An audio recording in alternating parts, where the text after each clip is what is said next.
Attention all you New Yorkers.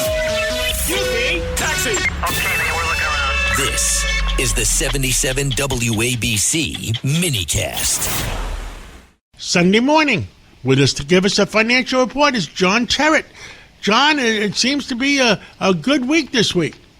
Well, it certainly was, wasn't it, with the S&P 500 crossing over 7,000 for the very first time midweek and then staying there, and ending last week ahead by 3% for 3 weeks in a row. Now, that is unheard of.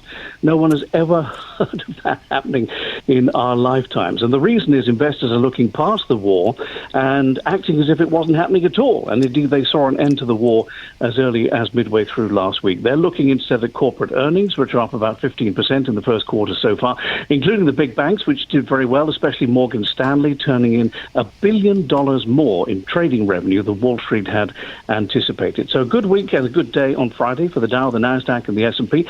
Oil crashing. I know you wrote to me on Friday morning and said oil is crashing, and so it was, down by between 10 and 13%, because also on Friday we learned from the Iranian foreign minister that the Strait of Hormuz is now open, although I think it's only partially open. Between you and me, that's just my opinion. President Trump backed that up as well. He said that the Iranians had agreed to basically be very careful about any uranium enrichment that they might do in the future, and in fact had agreed to an unlimited suspension of it. We knew on Friday there were talks planned for Pakistan over the weekend, although the Iranians did say that the U.S. blockade of the strait was a violation of any ceasefire. So we'll see how it plays out in the course of the next week. Corporate news was amazing with a capital A. How about Netflix? Second quarter miss as far as Wall Street is concerned, and Reed Hastings, the guy who co-founded the company, exiting his position as chairman of the board in June. Netflix was down about 8% on that news, and then down 9% on Friday.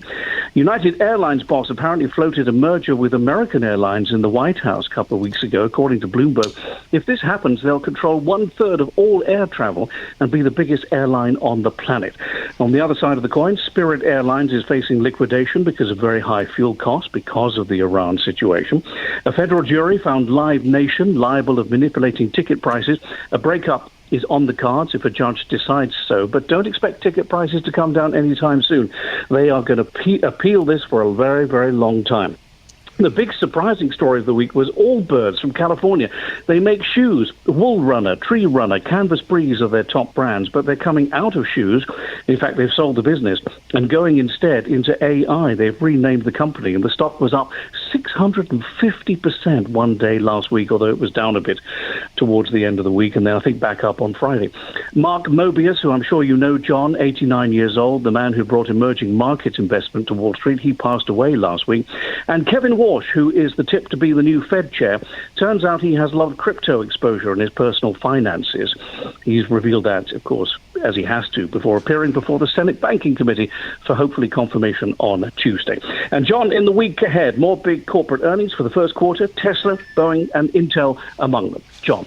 Well, thank you so much, and we'll catch up with you again next week. And I hope next week is a better week. It couldn't be much better than it has been this week, but yeah, fingers crossed. Thank you, John.